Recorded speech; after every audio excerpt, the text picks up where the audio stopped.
Yo, what's up? Welcome to Kind of Funny Games Daily for Monday, September 20th, 2021. I'm one of your hosts, Blessing Adeoye Jr. Joining me is Tim Fucking Geddes.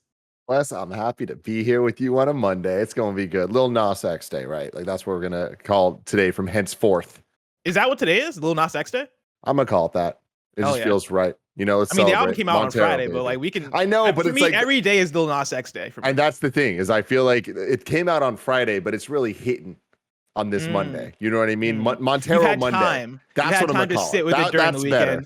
Listen to it. Tim, this weekend was a weekend of dreams for me because I put out a tweet on Friday about all the different things that I have lined up, right? There was Deltarune Chapter 2 came out, Montero, the album came out. I had to get a haircut late last week. There was Sex Education on Netflix, which I binged all in one go. I rarely do that, where I sit down from episode 1 and watch all 8 episodes in one go. But I did that on Saturday alongside playing a game at the same time, and it was bliss. It was one of the best Saturdays I've had in a while because I just got to sit down and do my thing, and I absolutely loved it. By the way, is that a new jacket?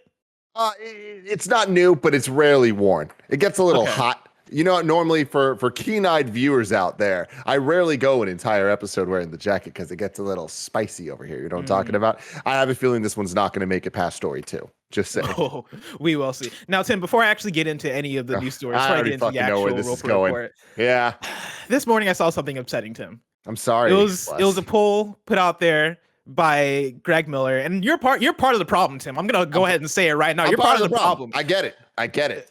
Host of PSLW XOXO and man who's about to have a child named Greg Miller put out a tweet saying or asking people which is better between the McGriddle and the McMuffin, and I was disheartened to see that poll is neck and neck. And people aren't just like voting for the very obvious answer, which is the McGriddle. The McGriddle is leaps and bounds better than the McMuffin. You're crazy. You're crazy. You too, Kevin? Yeah, 100%. Come on, get out of here. Get out of here. No, it's too sweet. What is the argument for the McMuffin? The argument for the McMuffin, from where I stand, is it is just such a good basic. Like, sorry, just to clarify, we're talking about the sausage McMuffin? I'm talking about period. It doesn't even matter. You compare the comparable sausage McMuffin versus sausage McGriddle, bacon, egg, and cheese McMuffin versus bacon, egg, and cheese McGriddle. Pound for pound, like fight for fight, it's the McGriddle every single time. Isn't that right, Barrett? Yeah, so I weighed in. I was like, how is it neck and neck? I was very surprised to see it like 50-50, literally, on the dot when I checked in and voted in that poll. Can you find this poll? Bring it up, by the way. Yeah, I'm on it. And Greg tweeted back at me. He was like, which side are you on? And I responded to him, the right side. And that's all I said. And like, all I got to say is like, if you're going to pick a McMuffin, just admit that you just like dry ass food. Just admit it. That's what I'm saying. You're going to choose an English McMuffin as your fucking man of the people bread? right here. Gross, dude. Barrett, man of the people, huh? Yeah. That's your mans. Come get your mans, boys. Come get your mans. Now, I can't situation, is this 50-50? I can't see. McMuffins for us is blurry. Are for people who are admitting that they're old as fuck because only old people eat English. You're thinking of the fish one, dude. The McMuffin is amazing. The sausage fillet. That's a different conversation. The fish fillet with a coffee for very old people because it's always with the coffee for some fucking reason. That's how Tim always has it.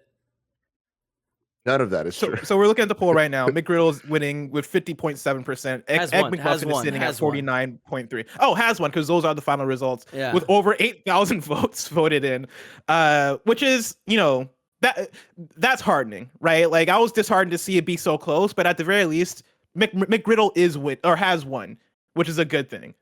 I just can't do with the flavorlessness of the McMuffin. See, here's the thing. There's a bunch of slander. The bad texture of it. No, there's just slander being thrown out. And I haven't been able to speak on this fully yet. So please, Bless, if you will, give me this platform. Give me this holy space of Kind of Funny Games Daily to talk about the realities here.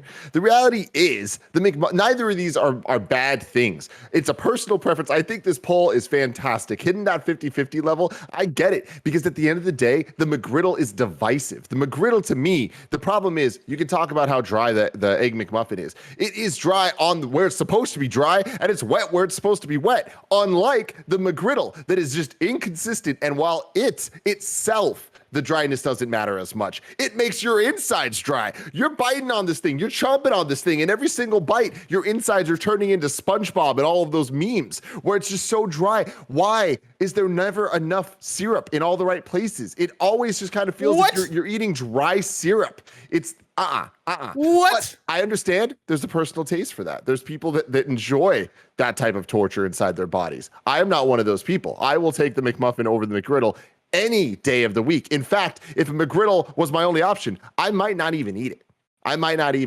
But that's because I'm not built of sterner stuff. I know that my insides can't handle that type of dryness. I need to be wet from here to the other hole. Wet all the way. I'd like to add the sausage McMuffin was for a long time on the dollar menu. Dollar menu doesn't exist anymore. It's a tragedy. I'm very sad about it. But like the McGriddle was never on there. That's a fancy man's burger. No, thank you. Well, no, the sausage McGriddle was on there. I could have sworn the sausage McGriddle was on there. I don't believe I think so. you ordered it from there. I need a kindoffunny.com/you're wrong about the sausage McGriddle. Was that never on the dollar menu? Because I could have sworn that was on the dollar menu. No, McGriddle was always McDonald's trying to fucking upsell all these stupid people out there. Just like, yo, you can get the McMuffin for $1, which is more than enough. But y'all, if y'all got $2.29 to spare, have I got the dry thing for you? 29. It's a sandwich. I don't understand why you think it's dry. You fucking weird. You're a fucking freak, Tim, because it dries out your inside. This is my problem with just pancakes in general. It's that fluffy type. No, hey. Y'all were saying get your man earlier. Tim is now going to war against pancakes, dude. You're saying pancakes dry out your insides. I'm not going to war against pancakes. Y'all need to listen to what I'm saying. I am in defense of these things. I'm just saying that with them comes facts. Neither are perfect creations. They have the McGriddle is the perfect. The McGriddle is the best thing. It's to come literally out of America. a pancake sandwich where the pancakes are infused with syrup. Yeah, dude. Yeah, like, but somebody made that and they were like, cool, I am done. It's the same thing. After that, this is the same thing. They rested on their 7th day. Andy and I talk about all the time about the hot Cheeto. Once you take the hot Cheeto dust off the hot Cheeto, it no longer has the same properties. It's the same thing here. Once you take the syrup and turn it into a solid, it is no longer what we're looking for when we're looking for syrup to put on things. I rest my case. I want to talk about some video game news because here's the deal. I'm getting hot. And I want to make it through at least one story. Tim, I'm also fired up, so let's talk about today's stories, which might also get you fired up, because today's stories include a possible Quantic Dream Star Wars game, Balenciaga coming to Fortnite, and more, because this is Kind of Funny Games Daily. Each and every weekday at 10 a.m. live right here on twitch.tv/kindoffunnygames. We run you through the nerdy news you need to know about. If you're watching live, you can correct us when we get stuff wrong by going to kindoffunny.com/you're wrong. If you don't want to watch live, you can watch later on youtube.com/kindoffunnygames, roosterteeth.com, or you can listen later on podcast services around the globe by searching for Kind of Funny Games Daily. To be a part of the show, to patreon.com/kindoffunnygames, where bronze members or above get to write in, and silver members or above get the show ad-free along with the exclusive daily post show. Housekeeping for you. P.S. I love you. XO is recording today in a couple of hours, and it isn't live for Patreon supporters, but if you have any questions about any notable PlayStation releases coming out this week, maybe right into the show with your questions before noon today. And then tomorrow, we have a Kana Bridge of Spirits stream. Tim, what's all that about? We are officially now Epic partners, which means we have Epic creator code, Kind of Funny, no spaces. You should probably be familiar with that. It's our promo code for many things in life. Oh, look at that. Kevin had the fancy little thing ready. It's bouncing around. Roger made that. It's pretty cool. Anyways, you now, whenever you're buying stuff on the Epic Game Store, if you just put the code Kind of Funny in the supporter creator code little field, hey, look, Kevin brought it up again. The technology is there. Anyways, it'll really help us out. There's no extra cost to you, and money just goes to us. It's great. It's awesome, including Kana Bridge of Spirits, which comes out tomorrow. And to celebrate the launch of that game, Andy Cortez is going to be doing the stream right here on twitch.tv/kindoffunnygames, hanging out with y'all. And the biggest thing, the coolest thing, we're going to be giving away a bunch of codes for the game. So hang out, be in the chat. You'll be able to get some Kana action. Hell yeah, and that's not it for special streams this week, because Thursday we're playing World War Z Aftermath for a sponsored stream. You can swing by at 11 a.m. Pacific time right after Kind of Funny Games Daily to see Greg, Mike, Andy, and myself blast some zombies. If you miss it live, it'll be on our newest YouTube channel, youtube.com/kindoffunnyplays right after. And then also a reminder that it is September on Twitch. Viewers from across the platform throughout the month can take advantage of 20% off subscriptions for first-time subscribers and for gifted subs. Your support means the world to us here at Kind of Funny, and right now you can take advantage of this deal and receive benefits like ad-free viewing, sub emotes, and more. Thank you to our Patreon producers, the Kind of Funny Destiny 2 PC clan, Blackjack. Today we're brought to you by DraftKings, Away, and Amazon Music, but we'll tell you about that later. For now, let's begin with what is and forever will be the Roper Report. It's time for some news. We have 6 stories today. Starting with our number one, a big one. Could Quantic Dream be making a Star Wars game? I am pulling from Jared Moore at IGN. Quantic Dream, the developer behind Heavy Rain and Detroit Become Human, is rumored to be making a Star Wars game. The rumor has surfaced courtesy of French YouTuber Gataz, who reports that the studio has signed on with Disney. This follows the company's shift to multi-platform after a long history of working exclusively with Sony. As always, all rumors should not be taken at face value, but DualShockers reports that it has its own sources that confirm that Quantic Dream is working on a Star Wars game.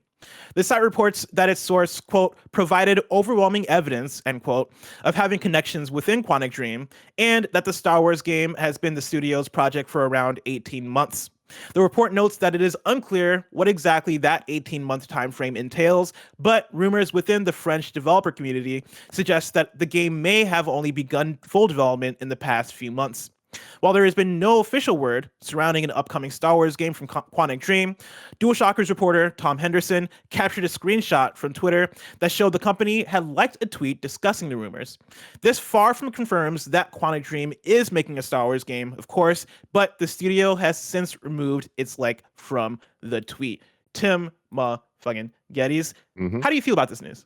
I would say that I don't necessarily believe it. Like, this seems a little too out there because Quantic Dream doesn't seem like they'd be the type to work with established IPs, especially not IPs like Star Wars. They seem a little bit more, I don't want to say art house, but dedicated to their own ideas at least.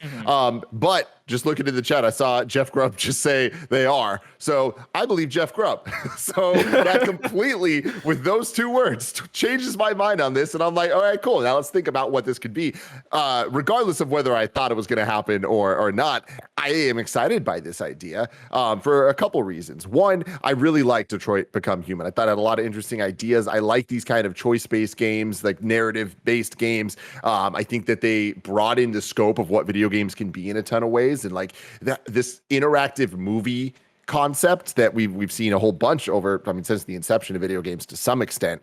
Well, maybe not the inception, but definitely the last couple generations. I really enjoy that we have things like Netflix trying to do its video game stuff to make movies interactive, like on an actual movie level. We've seen things like Erica and other examples that. But I think it always works better when it starts from the game side. And it's like the game side has a good story to tell, and like they kind of treat the game like a movie as opposed to treating a movie like a game, if that makes sense. The Quantic Dream games haven't always spoke to me. I don't think that they always stick the landing, and I think that there's always problematic issues here and there and all that type of stuff. But I actually think that having the restraint in some ways of a galaxy far, far away around them, the idea of this IP, there's known rules, there's known entities and quantities to it all, could actually result in a really, really interesting story from Quantic that I would like to see. And on top of that is something I would love to see from Star Wars at this time. You know, it reminds me a lot of when Knights of the Old Republic came out originally 20 years ago, and it really felt like it was this, to an extent, choose your own adventure Star Wars game. And I like that here because Quantic Dreams has the production value, they have the talent, they have the skills to be able to make stories shine and player choice shine. Add that in the Star Wars wrapper, that could be really cool. Yeah, like I'm with it too. Like I think this is an interesting direction for what a Star Wars game could be, because the Quantic Dream games historically, I actually do enjoy them quite a bit. They have their faults here and there, but specifically Heavy Rain and more specifically Detroit Become Human, I actually did like Detroit Become Human quite a bit. And I think taking that production value and applying it to Star Wars could lead to something that's interesting at the very least. Because when I think of a Star Wars game, I do think of Jedi Fallen Order, or I think of Battlefront, or I think of something that is more actiony than not. I really do like the idea of what if we took Star Wars and made it a choose your own adventure, in the way that Telltale made a lot of licensed choose your own adventure games, right? Between Walking Dead and Guardians and Game of Thrones and all these things, right? Tales from the Borderlands. Some of those were hits, some of those weren't as much hits, but I think that did lead to certain IPs being used and explored in very interesting ways. Like the one I always go back to would be Tales from the Borderlands, right? Tales from the Borderlands got me invested in the Borderlands world more so than any actual Borderlands game itself. I really, really enjoyed Tales from the Borderlands. And for me, that was a gateway into getting more into that franchise, right? Even Walking Dead, I liked Walking Dead from the TV show, jumping into the Walking Dead video game and having it be this, hey, you're playing as Lee, hey, you're going through this adventure, you are, making certain choices that is leading to people either living or dying or big things happening in the world. To me, that's always a fascinating concept in IP that already exists. I like the idea of being able to play as my own Jedi or play as my own, like, whoever, right? Like a stormtrooper that's turned good, right? In the case of Finn.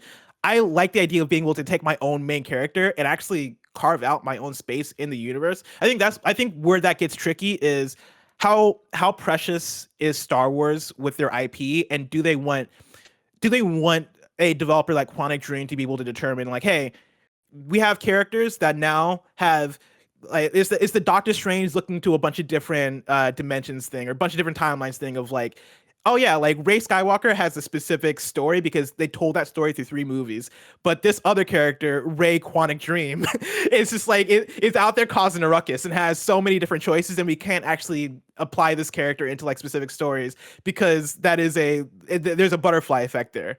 Yeah. I'm just gonna bite my tongue and not even make any of the easy jokes about the consistency or lack thereof of character in the modern Star Wars movies. But regardless of that, what I think is interesting here, you bringing up the Telltale thing. I think that the industry kind of got overloaded with Telltale using the same engine for so long, and the problems that came with that and all that. And I think that what excites me about the Quantic side of stuff is that AAA mindset, right? Like that's what I think could really serve Star Wars, where the expectations would be a little bit higher than what was 5 years ago. The expectation that if there was a license out there, Telltale was going to make a game about it.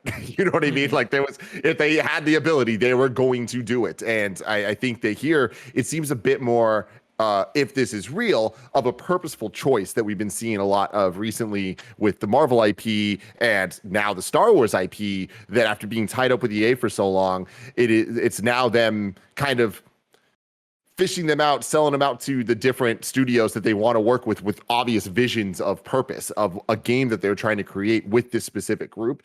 And you see that with them working with Ubisoft on a Division style game and that type of stuff. I think that's cool. And I think that's interesting. And this is probably the most excited I can be about a Quantum Dream game. And that's cheating in a lot of ways. And I don't think I don't think what I just said is going to be a popular opinion among many people. But for me, hey, sign me up.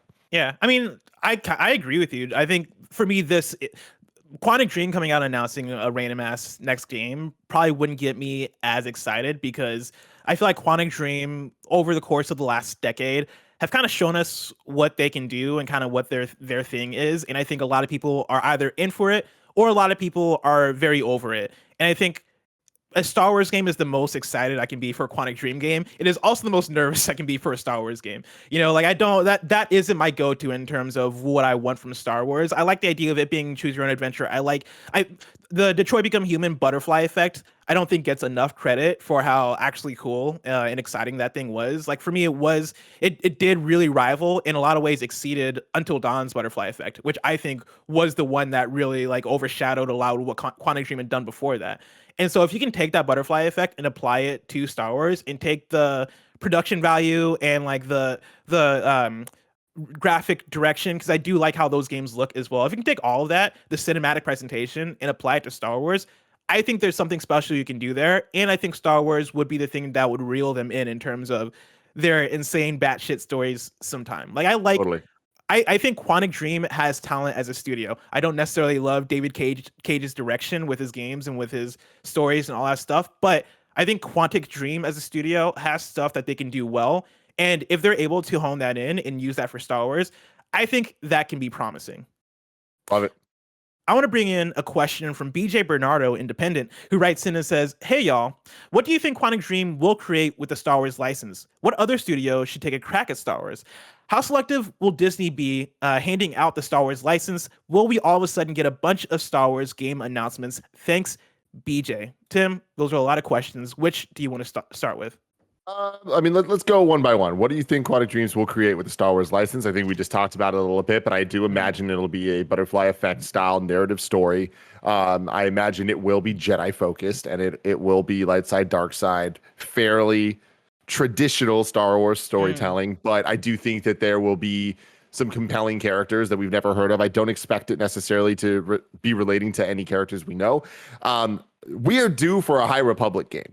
I am very surprised we're getting a Knights of the Old Republic remake and not a High Republic game. Knights of the High Republic to some extent, whatever that could look like. So having said that, wouldn't be surprised if it takes place there, and kind of that would allow it to be its own thing because no one's familiar with these characters. And when I say no one, I mean very few people relatively, right? There are people that read the novels and the comics and all of that, but they are much fewer in numbers than the millions upon millions that consume the movies and TV shows to an extent. Yeah, I would love a Star Wars Force Unleashed style. I'm playing as a Jedi and I'm choosing light side or dark side through my choices. And the butterfly effects kind of ripples into, oh, you're moving more towards light side or you're moving more towards dark side. But take that, of course, apply it to something narrative. I don't think that it is a given that this game is going to be choose your own adventure. Of course, that's what we jump to when it comes to Quantic Dream. But there's always a chance that like maybe they're like, fuck it, let's make an action game, or maybe they're like, fuck it, let's make a card-based game or something along those lines. Given that it's Quantic Dream and us like flowing with the choose your own adventure thing, I would love to be able to have a Jedi and choose like dark side, light side, and make very impactful choices that's going to get a planet destroyed or some shit. I think that could be fun. For the second question, what other studio should take a crack at Star Wars? I mean, this is a weird one where we're just at this point of saturation with these IP where it's like we've kind of seen a ton of people do Star Wars games, right? Like we understand what Star Wars can look like in a variety of genres. I mean, it's almost as if there's been so many Star Wars games that somebody should make an episode of a show called The Blessing Show about Star Wars games and what they mean to people. And if they were to do it, where would they post that video?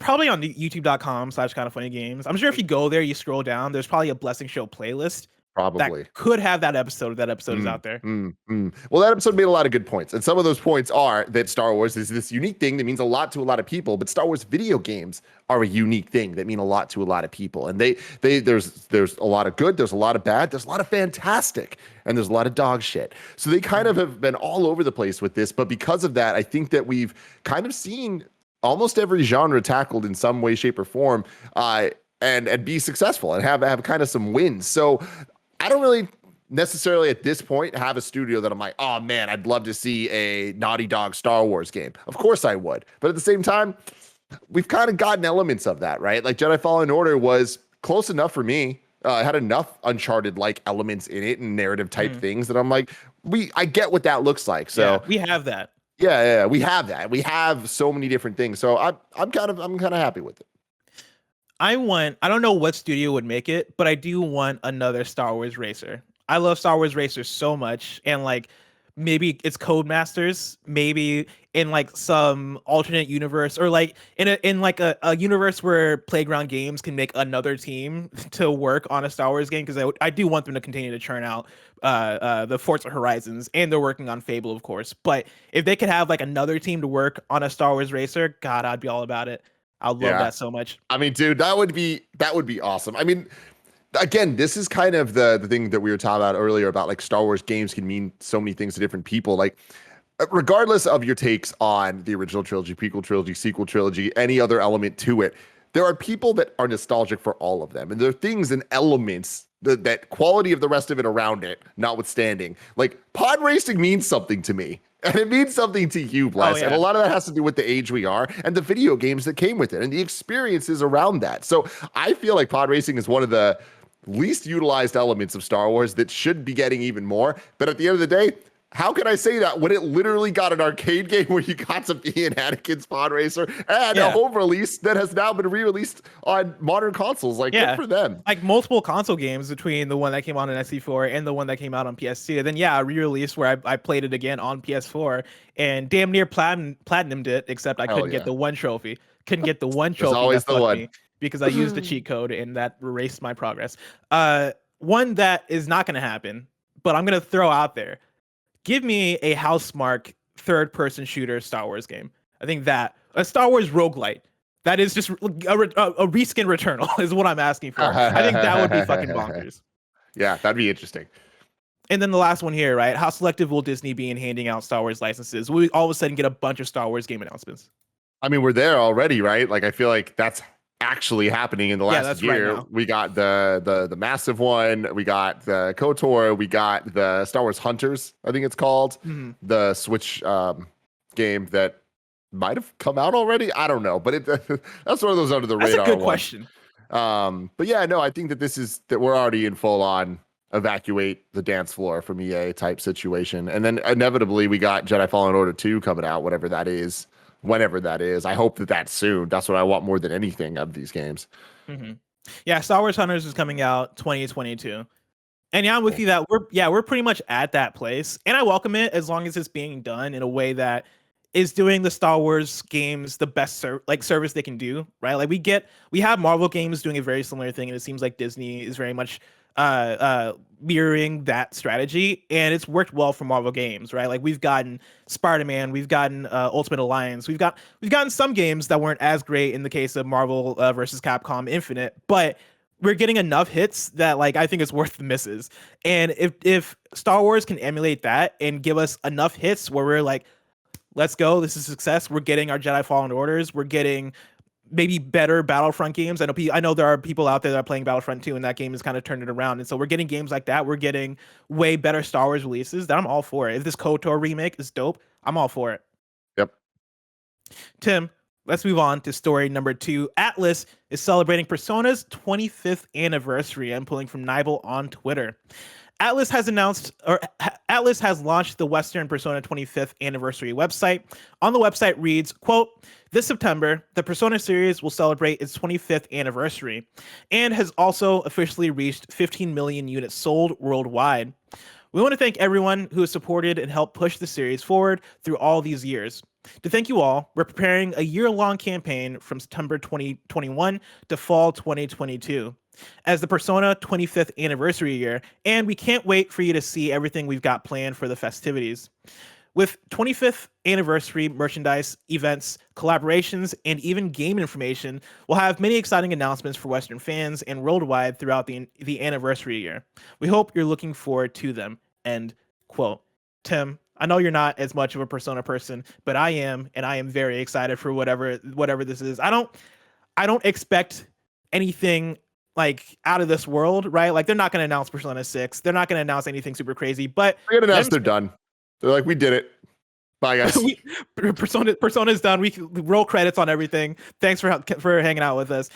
No, real talk though, Bless. Like, aren't they going to announce Persona 6? Like, no way. But I mean, when they announced Persona 5, when did it come out? When did its re-release come out? Like, we are now years and years and years away from the announcement of the last game. So it's like, they got to announce it at some point, right? Do you think that it's not going to happen? Like, it's going to happen. So why not next year? I think it's just a question of how far away is it. And I think you make the good point of Persona 5 was announced forever ago, right? Like they're not afraid to announce things super early, right? Persona's in that category of game where it is Kingdom Hearts, it is Final Fantasy. They'll announce it and then wait for years and years and years for it to come out as they develop it. They're fine with doing that. But I do think there's still some more gas left in the tank for Persona 5 in terms of different types of games. Because we've gotten Persona 5 Strikers, we've gotten the dancing game. I do think you can put out a Persona fighting game for Persona 5. I think that's still left. I think there are probably unexpected games that they can make with Persona 5 that would fit in with, hey, let's celebrate the anniversary based on the games that you've already gotten, and like let's continue to iterate, because I think that is where Persona gets a lot of the that's where Persona gets a lot of its juice, by releasing the mainline title and then releasing a bunch of titles surrounding that mainline title in order to like continuing to monetize it. I mean, I think they're going to continue to do that, but I'm just talking about an announcement, because like if you think about it, and let me know when you're wrong if I get this incorrect, but Breath of the Wild was announced, and then like, you know, it was a long time till it actually came out, but then it came out in 2017. Was Persona 5 announced before Breath of the Wild? Ooh, that's a good question. Either way, it was around it. It was near it, and it also then came out in 2017. 2018? 2017. Jesus, what a good year for video games. Yeah, exactly. And so think about that. It's been now years, and I'm just talking about an announcement. Like, I'm not saying it's going to come out next year, but I think I would put money on we get a Persona 6 announcement in this Persona 25th anniversary year celebration. Yeah, Neonologist in chat is saying Persona 5 was announced in 2013. So that was, what, 4 years from announcement to actual release. Persona 5 was announced 8 years ago. And honestly, that feels accurate. Like, as wild as it is to say out loud, it feels like Persona 5. I remember seeing the ball and chain to the school chair. Like that imagery has stuck with me for what feels like it's been at least over half a decade. And so that actually does make sense. But, you know, Persona 6 would be, I think, the most insane announcement out of this thing. I think that is high hopes, but I won't rule it out, right, as like an impossibility. I think that is a good point, that like, again, they can announce it and we won't get it for 4 years, and that would make sense for Persona. But it's I do because everyone's going to be playing Persona 5 on Switch, so it's okay. And I mean, hey, maybe, right? Like, I know there's a lot of doubters out there, but I like to believe that one day we could get Persona 5 on Switch or on other platforms. We will. But at the very least, we'll get, I think, more spin-off Persona games, and I think that's an exciting thing. And then also like the merchandise, collaborations, all that shit. Always very exciting for me. And so I'm looking forward to that. But for now, let me remind you that you can go to patreon.com/kindoffunnygames where you can get the show ad-free. And speaking of ads, let us tell you. This episode of Kind of Funny Games Daily is brought to you by Away. Whether you're running to the grocery store, planning a weekend away, or taking an extended stay with friends or family, we're all still in the bizarre current reality of travel. Luckily, Away makes trips all kinds of easy peasy with their actual life-changing range of suitcases, bags, and accessories. I love Away. You know, us at Kind of Funny, we travel a whole bunch, or at least we used to, and I never would travel without my Away luggage. I love it. It is so smooth to just roll that thing. It's beautiful, very nice to look at. You know me, I care about aesthetics, and so does Away. An Away bag is one of those things that once you get your hands on it, it makes you wonder how the heck you lived without it. It is easily the best luggage I've ever had. Away offers a 100-day trial and free shipping and returns on everything, so you can't lose. You can start your 100-day trial and shop the entire Away lineup of travel essentials, including their best-selling suitcases, at awaytravel.com/KFGD. That's awaytravel.com/KFGD. awaytravel.com/KFGD. Next up, shout out to Amazon Music. Amazon Music has over 10 million free podcast episodes to listen to, including this one. But Amazon Music isn't just for listening to podcasts. That'd be ridiculous considering it's Amazon Music.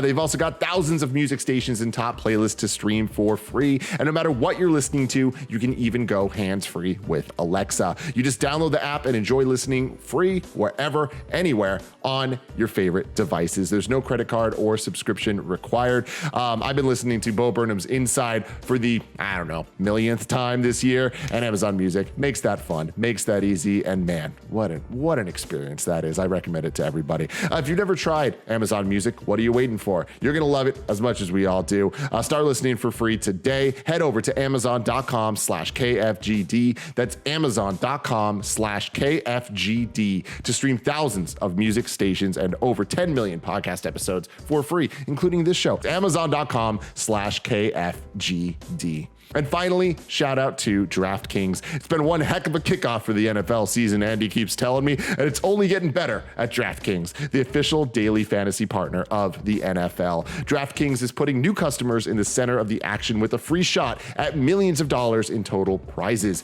Get in on the action now. All you have to do is pick up your lineup, stay under the salary cap, and see how your team stacks up against the competition.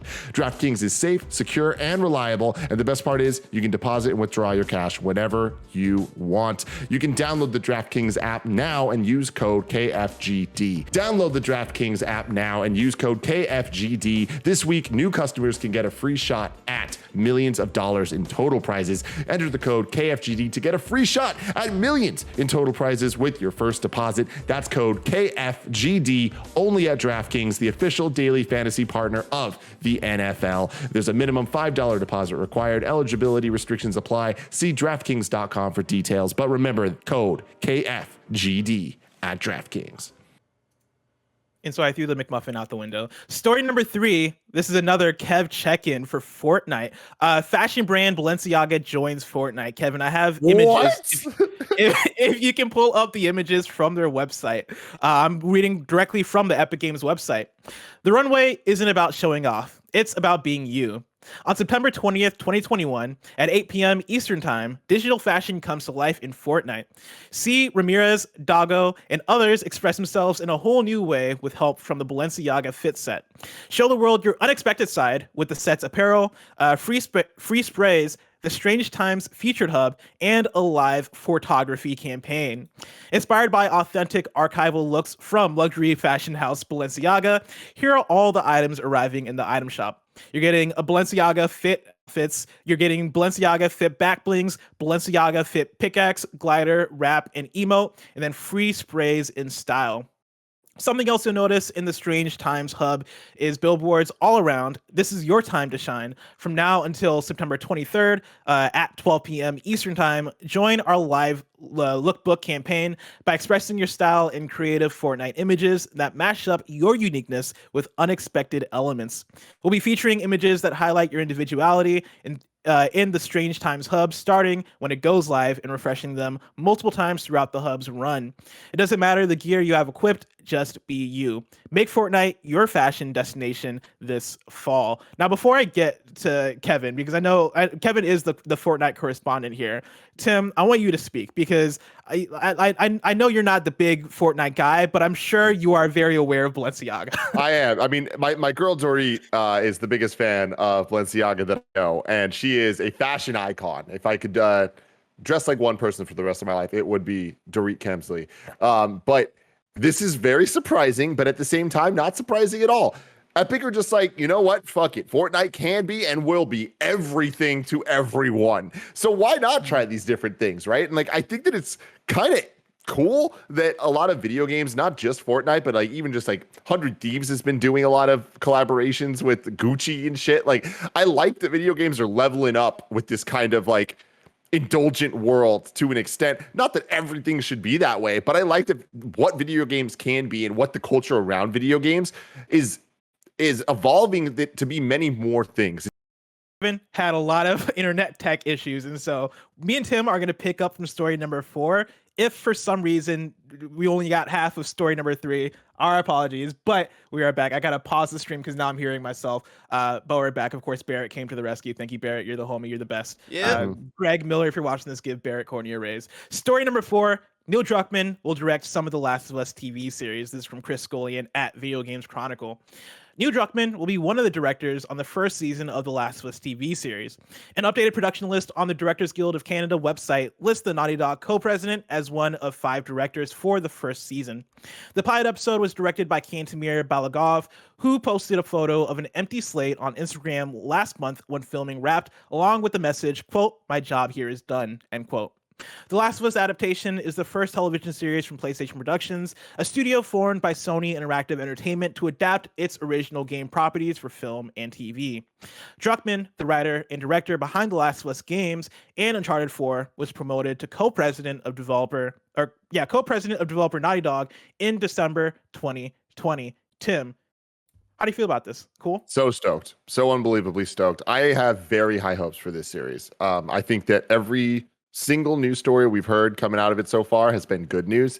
It being an HBO project, having the budget that it does have, them pushing this being an IP that is already established. We understand what Last of Us is capable of in terms of storytelling, and it is legit good storytelling and great character development and characters that we know and love. The actors cast seem incredible, and Druckmann's involvement is key to all of this, and giving him the chance to get in the director's chair, I think is fantastic. He's proven he's a great director, and I think that will translate 1-to-1 from the video games that we've played from him to an HBO Last of Us show. Like, fuck yeah, I can't wait for this. I think that this has the potential to blow up and become something absolutely huge and mainstream, and that's crazy because we're talking about a story that at the end of the day came out at kind of the peak of exhaustion of zombie storytelling and all that stuff, but somehow did enough right that it's like gets the pass for like being like, but I mean, hey, Last of Us is dope as shit. And now we've kind of hit this full circle that this game is going to be coming out, or sorry, this show is going to be coming out at either the same year or the year after or the year around the end of the Walking Dead show. At least the core show. Like, that's interesting to think about. And I think that undeniably it's going to knock it out of the park. Yeah, you talk about the show or the game coming out at a time where zombie fiction felt like we're hitting that oversaturation point. But I think that's the thing that's special about The Last of Us is the fact that when I think about The Last of Us, I don't really think about it as a zombie series. I don't think about it as a zombie franchise. Like I guess I do think about the post-apocalypticness of it, but it stands so well on its own as a good story with amazing characters that it kind of separates itself in a way that makes it awesome. In the way that, like, I'm very excited to see this TV show, and I've had a whole arc of starting off as I don't know if we need a Last of Us TV show. Like, usually that's my go-to when it comes to video game adaptations. Do we need this? Is the story told well already in the game? You know, in the case of the Metal Gear Solid thing as well, I have the same feelings of, well, the games tell the story so well, and part of the story is so inherent to video games. Do I need this being adapted into a movie or a TV show? The fact that Neil Druckmann is on board for the Last of Us adaptation and is working on it as to direct an episode, that gives me so much confidence. I think that is the best news about this thing because it is the complete opposite of what we got in terms of, I think, kindoffunny.com/you're wrong. I think it was the Uncharted movie where one of the leads over there at Naughty Dog, I think it might have been Bruce Straley or somebody who was like, yeah, we didn't like know this is happening, or we didn't want this to happen. There was some quote that was basically like, we have no involvement, like we barely even want this to happen, kind of thing. The fact that Neil Druckmann is directing an episode has me like, oh shit, they're all in. They're not only fully in approval, they are actively being involved with this thing in order to make it great. And who better to direct an episode than a person who directed the game, right? Like, that is the best news possible for this thing. I mean, I pretty sure he's also the showrunner of the show, or at least one of the showrunners. Like, they're heavily involved, which I think is fantastic. Like, the way I see it is, you're right, given the past and history of video game movies and TV shows and all that stuff, with the exception of like Donkey Kong Country, which never forget, classic. Of course. Masterpiece. But jokes aside, like, I feel like we're living through this time with the MCU as a great example of, hey, let's take great stories that were told in other mediums, comic books in that case, and tell them in a different way that in some ways has become the definitive version. Like, the MCU is the definitive take on Marvel at this point to more people than not, right? And I think they've done a great job for the most part adapting classic storylines and making it work for a different medium, which is the MCU via television and movies. I think that Last of Us is a perfect example of how they can do that, and they had that perfect storm of HBO needing a big hit, HBO being post Game of Thrones, and we're now in a world where the streaming wars are in full effect, and we have Disney Plus doing its thing with Marvel and Star Wars. We have Amazon having its biggest budget in the world, Lord of the Rings series coming next year. HBO has so much quality. They've been known, they were the only people on that level of TV for decades. Now they're not. Now they're not only alone, they have many, many, many people that are doing really dope shit. They need some hits. They need some big mainstream appeal, gargantuan megaton show series. Yeah. Last of Us could definitely be that. 100%. Let's talk about story number 5. Digital Eclipse has begun discussions to remaster Marvel vs. Capcom 2. This is Chris Scullion at VGC. Retro specialist Digital Eclipse has made its desire to remaster Marvel vs. Capcom 2 clear to both Disney and Capcom. In an interview with GamerHub TV, Digital Eclipse studio head Mike Mika stated that both companies had been approached and it was now up to them to come to an agreement. In recent years, the studio has worked with both Disney and Capcom to release a number of retro compilations, including the Disney Afternoon Collection and the Street Fighter 30th Anniversary Collection. The studio, under the name Backbone Entertainment at the time, had previously developed a digital-only port of Marvel vs. Capcom 2 on Xbox 360 and PS3 in 2009, but these were pulled from each system's digital store in 2013 following the expiry of Capcom's contract with Marvel. Quote, in some ways, because we're the last ones to touch that game, we feel kind of like the kid that's part of a divorce, Mika said. Quote, I don't have any insight between Capcom and Disney. I know them both pretty well, and they're great to work with, end quote. Following a recent investment pitch where the studio raised over $10 million thanks to investors and fans of the studio, investors were asked which properties they would like to see getting the Digital Eclipse treatment, and according to Mika, Marvel vs. Capcom 2 was easily one of the most requested titles.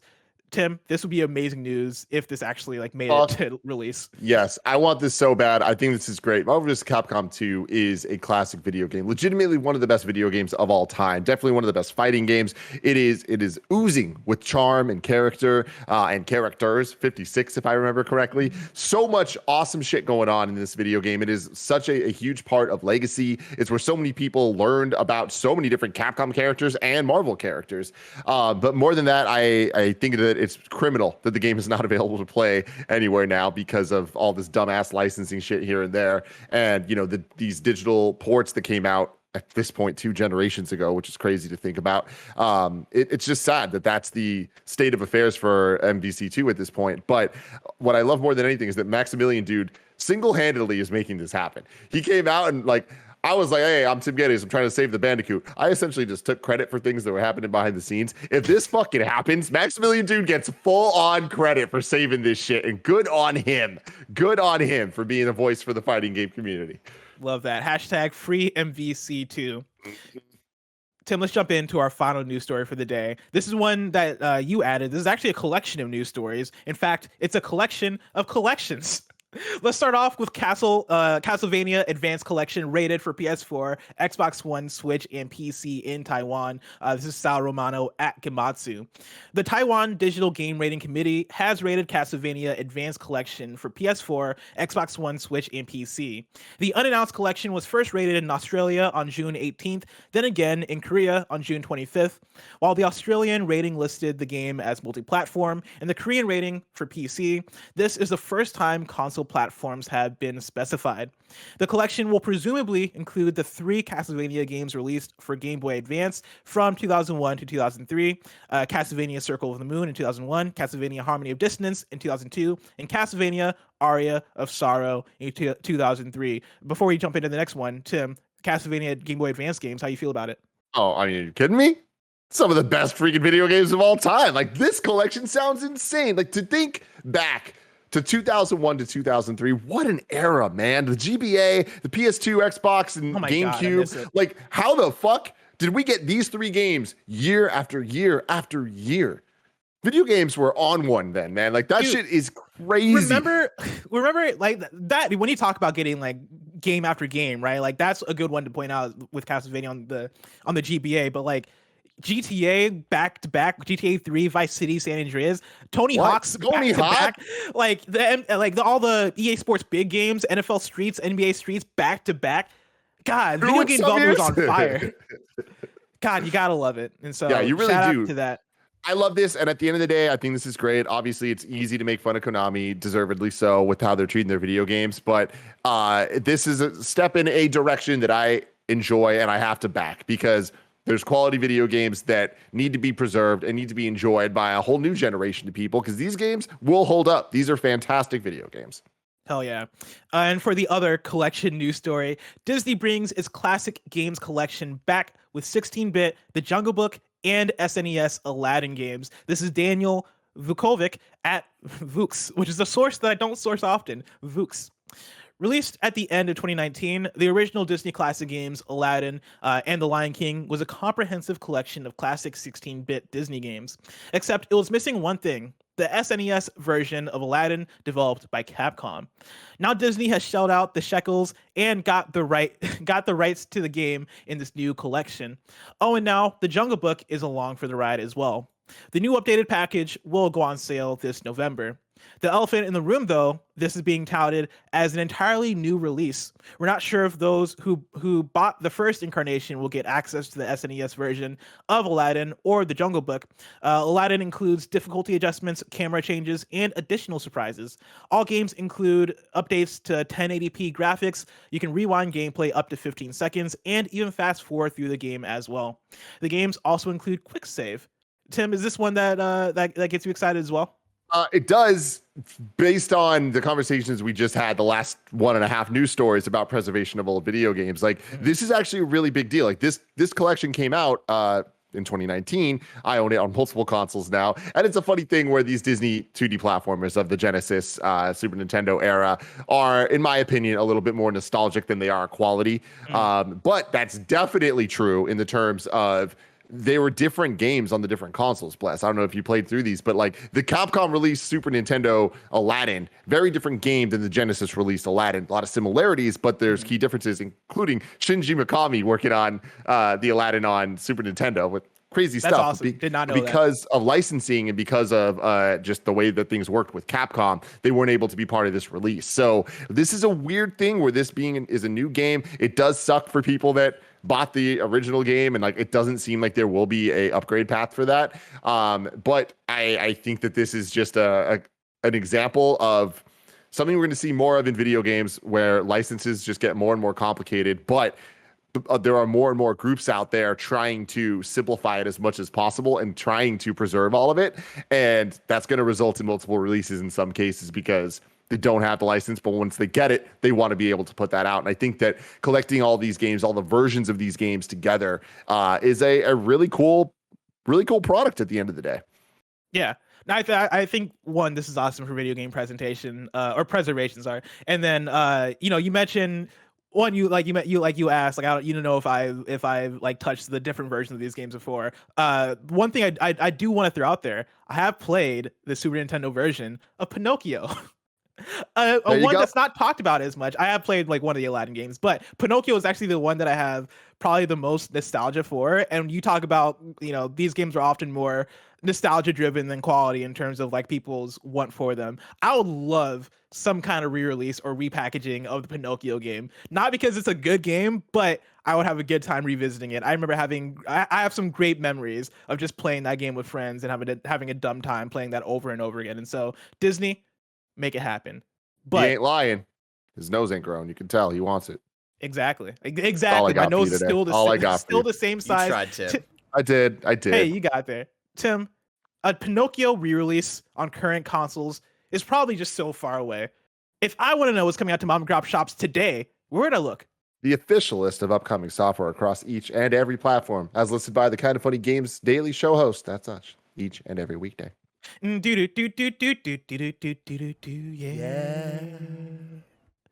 You remember the Toy Story games on the PS1? Fuck yeah, I do.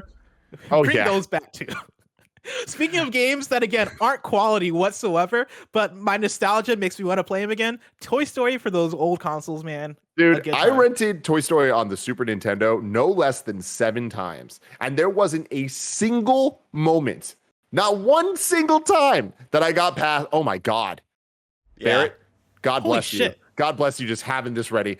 There wasn't a single time I made it past the RC level, which I think was level 4. Ooh, it's really early in the game, and it just drastically changes the gameplay style. And I've never been good at the top-down racing shit. Keep going forward, Barrett, in this. I don't think I ever got past this level. This was the level.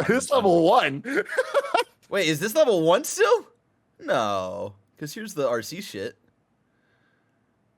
Yeah, this is what I'm about. Okay, yeah, it looks so janky. Now, this shit sucked. What platform was this?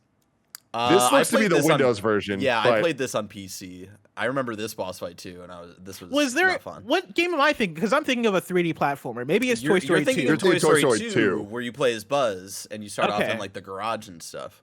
Yes. Okay. Dude, why did Toy Story has such an interesting legacy in video games? Because wasn't there a Toy Story 3 video game on PS3 that was a big deal? Yeah. Yeah. Wasn't it kind of like a sandbox game too, where like you could just like something like create that. your own shit? That was one of those weird examples where it was a game using an engine of another game. Like another example of what I'm talking about is there was a Nightmare Before Christmas game on PS2 that straight up just uses the Devil May Cry engine. It's a Devil May Cry game, but it's Nightmare Before Christmas. What was the other game? There's like a there's also the Buzz Lightyear Space Commander game, which was dope as hell. Let me tell you. What's the Vampire Hunter that people love? Blood Rain. Who's not Blade, and not Buffy. There's Angel. Is it Van Halen? Oh, Van Helsing. Van Helsing. Van Helsing. Van Helsing had a PS2 game that was also Devil May Cry. I didn't want to say it. I was like, in my mind, I knew you knew it was wrong, but you had to go. I knew it was wrong, but I knew it was something like Van Halen. But I was like, it's not Van Halen, but I want to say Van Halen. Van Helsing. There's a Van Helsing on PS2 that is basically Devil May Cry. That is also exactly what Van you're talking Halen about. Vampire Hunter. But also on another similar situation, there's a game called Scooby-Doo Night of 100 Frights on the PS2 I believe is basically a reskin of SpongeBob Battle for Bikini Bottom. I can't prove that, but I remember reading that somewhere and being like, that seems spot on. Barrett, if you could search that up for me and confirm that. I don't think so. Let me know if you can find that, Barrett. I'm gonna say no on that one. But research it though. Research it just to make sure. As you're doing that, out today we got Siege the Day for PC. We have one new date for you. Good Night is coming to Steam on September 17th.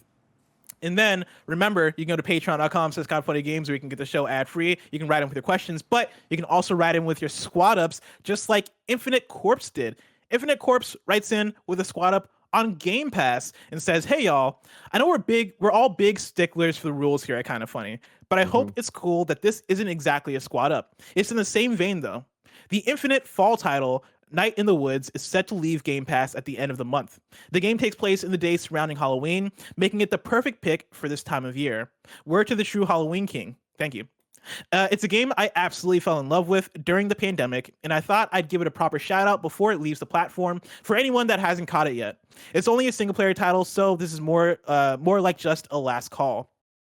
It's an exploratory, side-scrolling adventure with a cute but rugged sort of art style. You play as May, a college dropout returning to her small hometown. There, she reconnects with old friends and grapples with the changes her home has undertaken in her absence. If that wasn't bad or angsty enough, she will soon discover a mystery lurking in the town's shadows, leading her and her friends on a journey to unravel a ball of yarn better left untouched. Did I mention she's a cat? She's a cat. I just love this game and the story it tells so much, plus the timing couldn't be more perfect. Well, maybe like one more month. Anyway, the clock is ticking for those of you balling on a budget that are in any way sold from what I've just said. Thanks a bunch, Infinite Corpse. If you want to play Night in the Woods, again, it's on Game Pass currently, but the time is running out to check that out. Thank you, Infinite Corpse, for the heads up.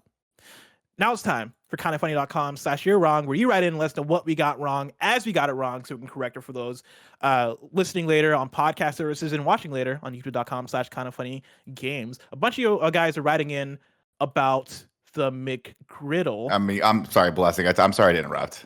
Oh, no, I'd like to apologize. But this is my year wrong. I don't know what's happening with this McGriddle Egg McMuffin debate, but I will not sit here and have people besmirch the good name of the Egg McMuffin. It is the goat of breakfast sandwiches. I will not be taking questions. That is all. Blessing, this is great because this is their nail in the coffin, and it's my point that the McMuffin is for old people who like dry shit. And who's the oldest person at Kinda Funny, Blessing? Nick Scarpino. The final nail in the coffin that the McMuffin is the inferior breakfast food. Thank you. I mean, you're implying then that old people don't have taste. Old people also order Filet-O-Fish with black coffee, Tim. They don't. Yep. Okay. Shout out to the Filet-O-Fish. I will not accept that slander. I'm not speaking specifically about the Filet-O-Fish. It's specifically the order of the Filet-O-Fish with the black coffee. So you're the only one bringing up the black coffee, Barrett. What? We're just talking about the Filet-O-Fish. Somebody who I trust very much. I was the one who brought up the Filet-O-Fish first. It was my point. Joey Noel, I trust you more than I trust anybody else at this company. I just want you to know. You're not gonna like my answer. What are you? Oh no, God! How do I get rid of Joey in this chat? I am Team Egg McMuffin or Team Sausage McMuffin. Let's be real. Greg Miller's a crazy person for ordering the regular McMuffin. My biggest issue with the McGriddle is that it comes with like, who wants cheese with their like sweet weird pancake bread things? I think that's weird. I don't want cheese on it. I don't like it. Barrett, I need you to use your authority in this Discord to kick Joey Noel. I was saying that was taken away from me from when I would do it to Kevin all the time. We should get that back. Let's love McDonald's, guys. This has been an episode. This has been a crazy episode of the show. Just so everybody knows, there's been so much chaos, and I appreciate it. I appreciate it. We got like conflicting your wrongs. Charles Jacobson writes in and says, McGriddles was included in the $1 menu, but then Madeline says the sausage McGriddle was on the $2 menu when McDonald's created the $1, $2, $3 tiers. And so I need more context on that. Just keep writing in over the course of the day, and I'm sure Greg will love that when he's hosting tomorrow. Let's see, we've covered that. Remember, you can listen to the full Roper report before you write in and tell us what we're missing, guys. Let's see. Do you guys talk about the collections that are coming out? Like, yeah, we did talk about the collections that are coming out. Yeah, we did. Then one more. Nanobot just says Battle for Bikini Bottom came out 1 year after Night of 100 Frights, which literally impossible. Blessing.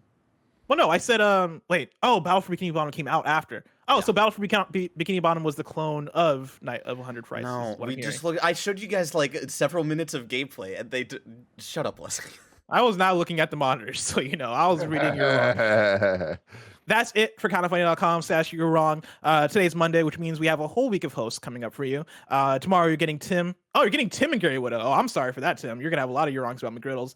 On Wednesday you're getting me and Andy. On Thursday you're getting Tim and Tim. And on Friday you're getting Greg and me. If you're watching this live on Twitch, after this is Mike and Nick playing Gas Station Simulator. If you want to catch that stream later, subscribe to youtube.com/kindafunnyplays. Remember, this has been Kinda Funny Games Daily. Each and every weekday live right here on twitch.tv/kindafunnygames. We run you through the nerdy news you need to know about. We have a Patreon post show for those that are subbed at the silver level of patreon.com/kindafunnygames. So stick around for that. Otherwise, until next time, Game Daily.